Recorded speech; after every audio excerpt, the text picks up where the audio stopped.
Welcome back बच्चों मेरे YouTube channel पे जिसका नाम है राजन कुमार। आई होप आप लोग सभी ठीक होंगे गाइस। आप लोगों को याद है कि हमने लास्ट क्लास में ट्रिग्नोमेट्री फॉर्मूला करे थे, जिसमें आपको मैंने ट्रिग्नोमेट्री से रिलेटेड जितने भी फॉर्मूलाज थे मैंने आपको अच्छे से सिखाए थे।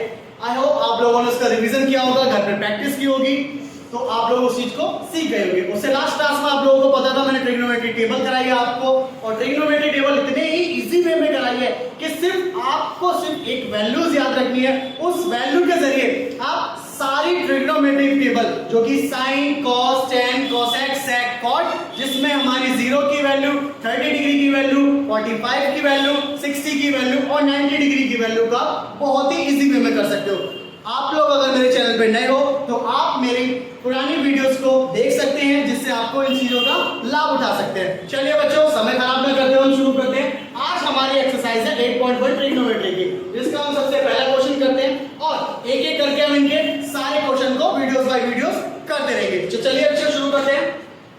फर्स्ट क्वेश्चन हमसे बोला है कि in triangle ABC right angle at B, कि एक त्रिभुज में, भैया एक त्रिभुज है राइट एंगल ट्रायंगल, मैंने एक राइट एंगल ट्रायंगल बनाया त्रिभुज, जहां पर राइट एंगल क्या है भैया, बी हमारा क्या है, राइट एंगल ट्रायंगल। तो हमने भैया बी की एक पोजीशन सेट कर दी यहां पर, जहां पर आप देखोगे ए बी की वैल्यू मुझे दे रखी है 24 सेंटीमीटर और BC की वैल्यू दे रखी है भैया मुझे 7 सेंटीमीटर। आई होप ये चीज आप लोगों को क्लियर होगी। चलिए बच्चों हम स्टार्ट करते हैं।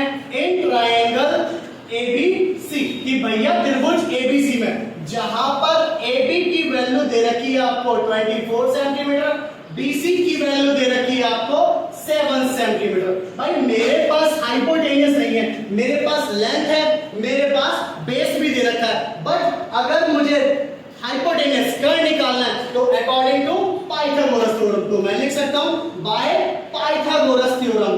पाइथागोरस थ्योरम सभी बच्चों ने पढ़ रखी होगी, नहीं पढ़ रखी तो बहुत ही इजी है, आप लोग देख सकते हैं कि जी by Pythagoras theorem, Pythagoras theorem कहती है कि जी हाइपोटेन्यूस का स्क्वायर इक्वल टू होता है L स्क्वायर प्लस में B स्क्वायर। L हो गया हमारी लेंथ और B4 हो गया हमारे पास ब्रेथ। अब हाइपोटेन्यूस की मुझे वैल्यू चाहिए, हाइपोटेन्यूस क्या भैया, A से लेके C तक, तो AC का हो गया whole square equal to L लंबाई दे रखी है भैया किसकी, AB का whole square plus B4 base का दे रखा है BC का होल स्क्वायर। आई होप बच्चों ये चीज आपको क्लियर होगी।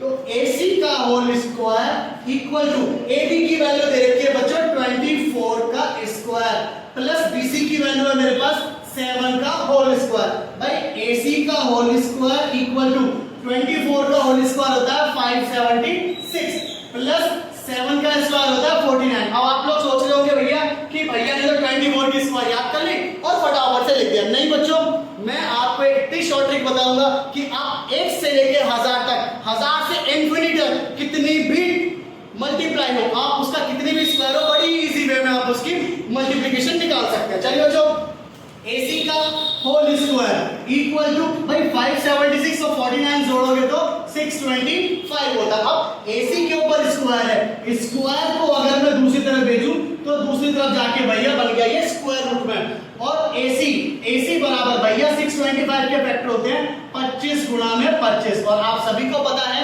जब रूट में किसी संख्या का पेयर बनता है तो एक सिंगल संख्या बाहर आती है, तो भैया मेरे पास सिंगल पेयर बना, AC बराबर हो गया 25 सेंटीमीटर। आई होप ये चीज आप लोगों को सभी को क्लियर होगी। तो बच्चों मेरे पास जो वैल्यू आई 25 सेंटीमीटर, मेरे पास तीनों वैल्यूज आ चुकी है। फर्स्ट क्वेश्चन करते हैं हम लोग। फर्स्ट क्वेश्चन में बोला कि जी साइन A और कॉस A की वैल्यू फाइंड कीजिए। अब बच्चों साइन A की बात आती है, भाई साइन की वैल्यू क्या, आप देखो यहाँ पर साइन है लंब बटे में कर्ण, अर्थात हमारे पास लंबाई बटे में किसके दे रखा है, कर्ण के। भाई लंब की वैल्यू क्या है, लंबाई है 24 और कर्ण की वैल्यू कितनी है बच्चों 25 centimetre. Same as it is, अगर कॉस की वैल्यू चाहिए, कॉस क्या है भैया, कॉस थीटा इक्वल टू या कॉस A इक्वल टू है मेरे पास आधार बटे में कर्ण के, जहां पर आधार कितना है मेरे पास 7 और कर्ण की वैल्यू कितनी है बच्चों 25। आई होप ये चीज भी आप लोगों को क्लियर होगी। ठीक है बच्चों, चलिए दूसरी चीज चेक करते हैं। दूसरे में हमें दे रखा है कि जी साइन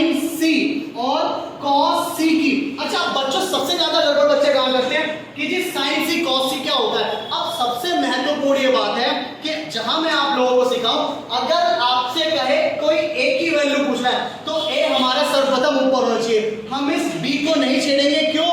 क्योंकि बी हमें एग्जैक्ट क्वेश्चन में दे रखा है कि राइट एंगल एट बी, कि जो समकोण ट्रायंगल अर्थात समकोण त्रिभुज दे रखा है वो राइट एंगल ट्रायंगल बी पर ही बनना है, तो हम बी को नहीं छेड़ सकते। कुछ नहीं करना छोटे बच्चों, आप लोगों के लिए बच्चों एक सिंपल सा एक राइट एंगल ट्रायंगल और बनाना, जहां पर बी को बी ही रखना और रफली जहां आपने सी लिखा था उसको ए कर देना, जहां आपने ए लिखा उसकी जगह सी कर देना। जो आपकी लंबाई थी, लंबाई क्या है भैया? ए बी की वैल्यू कितनी है भैया? 24, तो ए बी 24 कहां आ गया?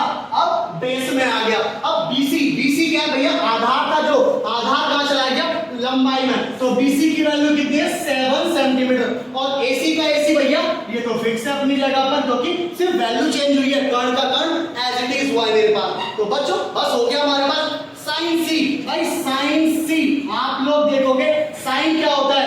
लंब बटे में कर्ण के, लंब बटे में कर्ण के। तो साइन सी बराबर लंबाई कितनी है मेरे पास बच्चों? 7, और कर्ण की वैल्यू कितनी है बच्चों?